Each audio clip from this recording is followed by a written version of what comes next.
शेतकरी राजा हा शब्द आपण किती सहजपणे वापरतो, पण खरंच या राजाला न्याय मिळतोय का? सामान्य नागरिकांपासून केंद्रातील मंत्र्यांपर्यंत आणि राज्य सरकारपर्यंत प्रत्येकाने हा प्रश्न स्वतःला विचारावा. म्हणजे आज प्रत्येक वापरात येणारा, गृहिणींच्या डोळ्यात पाणी आणणारा कांदा आज बळीराजाच्या डोळ्यात अश्रू आणतोय. यंदा कांद्याचं उत्पादन मोठ्या प्रमाणात वाढले, आकडेवारी वाढली आहे, पण दुसऱ्या बाजूला शेतकऱ्यांचा उत्पादन खर्च दुपटीनं वाढलाय. बियाणं, खतं, औषधं, मजुरी, वाहतूक प्रत्येक गोष्टीचा खर्च वाढतोय, मात्र बाजारात कांद्याला भावच नाहीये. काही ठिकाणी तर कांदा विकून वाहतुकीचा खर्चही निघत नाहीये, अशी परिस्थिती निर्माण झाली आहे. आणि यामुळे हजारो कोटींचं नुकसान शेतकऱ्यांच्या माती मारलं जाते. उत्पादन 400 कोटींच्या पुढे जातं, पण शेतकऱ्यांच्या हातात मात्र काहीच राहत नाहीये. मग हे गणित नेमकं कुठं बिघडतंय? हा प्रश्न फक्त शेतकऱ्यांचा नाही, तर सरकारसाठीही गंभीर चिंतेचा विषय आहे. कारण महाराष्ट्रातील उत्तर महाराष्ट्र, नाशिक, अहिल्यानगर सारखे भाग हे देशातील प्रमुख कांदा उत्पादक पट्टे मानले जातात. इथला कांदा देशभर पोहोचतो, मग तोच कांदा पिकवणाऱ्या शेतकरी आज आर्थिक संकटात सापडलाय. कांद्याच्या संपूर्ण गणितामागचं नेमकं काय गणित आहे? शेतकरी का अडचणीत आलाय? सरकारची भूमिका बदलणार आहे का? या सगळ्याबद्दल नेमकं काय घडतंय? चला व्हिडिओच्या माध्यमातून जाणून घेऊया. त्यासाठी व्हिडिओ शेवटपर्यंत नक्की बघा. कांद्याला प्रति क्विंटल 1600 ते 1700 रुपये उत्पादन खर्च येत असताना शेतकऱ्याच्या पदरी 1100 रुपये पडतात. या विषम समीकरणामुळे गेल्या आर्थिक वर्षात शेतकऱ्याचा एकूण तोटा तब्बल 4000 कोटी रुपयांच्या पुढे गेलाय.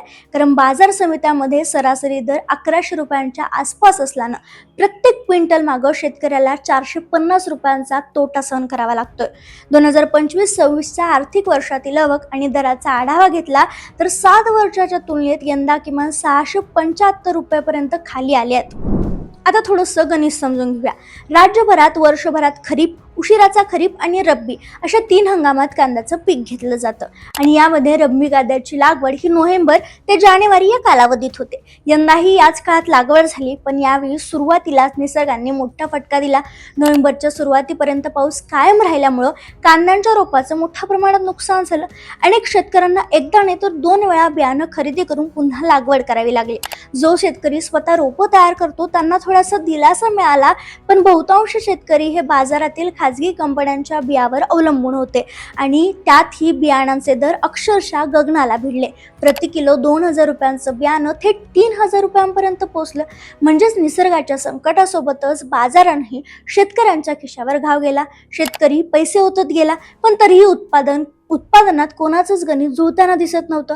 कांद्याची लागवड नोव्हेंबर, डिसेंबर आणि जानेवारी या महिन्यात झाली. रब्बीची कांद्याची रोपं तयार होण्यासाठी साधारण 45 दिवस लागतात आणि त्यानंतर लागवड झाल्यावर रब्बी कांदा पूर्ण तयार व्हायला 110 ते 120 दिवस लागतात. म्हणजे जवळपास 4 महिन्यांचा प्रवास असतो. आणि त्यानंतर प्रति एकरी 15 ते 18 टनांपर्यंत उत्पादन मिळतं. उन्हाळी कांद्याची उत्पादकता जास्त असते, त्यामुळे अनेक शेतकरी उन्हाळी कांद्यावर जास्त भर देतात, कारण या कांद्याचं आयुष्यही जास्त असतं. चांगला भाव मिळेपर्यंत हा कांदा चाळीत साठवून ठेवता येतो. त्यामुळे बाजारातील चढ उतारांचा फारसा विचार न करता शेतकरी उन्हाळी कांद्याला पसंती देतात. पण यंदा तिथंही संकट आहे. चाळीत साठवून ठेवलेला कांदा अवकाळी पावसामुळे भिजला आणि खराब होऊ लागला. म्हणजे एकीकडे निसर्गाशी लढा देत कांद्याचं उत्पादन घ्यायचं, त्यानंतर तो टिकवण्यासाठी चाळीत साठवायचा आणि ततही नुकसान सहन करायचं. हे शेतकऱ्यासमोरचं दुसरं मोठं संकट. आणि त्यानंतरही शेतकरी आशेवर असतो, थोडे दिवस थांबू, भाव वाढतील या अपेक्षेने तो बाजारात पुढे जातो. पण शेवटी कांदा विक्रीसाठी जेव्हा बाजारात आणला गेला तेव्हा त्याला मिळालेला भाव अक्षरशः कवडीमोल ठरतो. उत्पादन खर्च तर दूरच, पण काही ठिकाणी वाहतुकीचाही खर्च निघत नाही. म्हणजे 1 नाही, 2 नाही, तर सलग 3 संकटात इथं बळीराजा अडकलेला दिसून येतोय. एकीकडे निसर्गाचा मार, दुसरीकडे वाढलेलं उत्पादन खर्च आणि तिसरीकडे बाजारातील पडलेले दर. या सगळ्या कात्रीत आज कांदा उत्पादक शेतकरी सापडलेला दिसतोय. एक शेतकरी म्हणतात, घाम गाळून कांदा पिकवला, पण बाजारात त्याची किंमत मातीबोल ठरवली जाते. जर उत्पादन खर्चही निघत नसेल तर पुढच्या हंगामासाठी भांडवल कुठून आणायचं? परिस्थिती भयावह असून उत्पादन निम्म्यावर आले.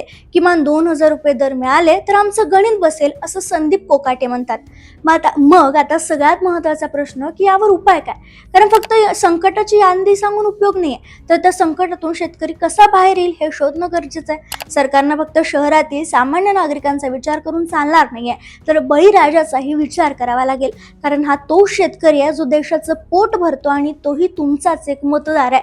निवडणुकीच्या काळात शेतकरी राजा असं म्हणायचं आणि संकटाच्या काळात त्यालाच वाऱ्यावर सोडायचं ही भूमिका शेतकऱ्याला आणि बाजारात गेल्यानंतर 20 रुपयाची वस्तू 10 रुपयाला मागणाऱ्या प्रत्येक नागरिकानं करायला हवी आणि याचा विचारही करायला हवा असं आवाहन आम्ही आमच्या चॅनलच्या माध्यमातून देतोय. या सगळ्या विषयावर तुमचं मत काय आम्हाला कमेंटमध्ये कळवायला विसरू नका.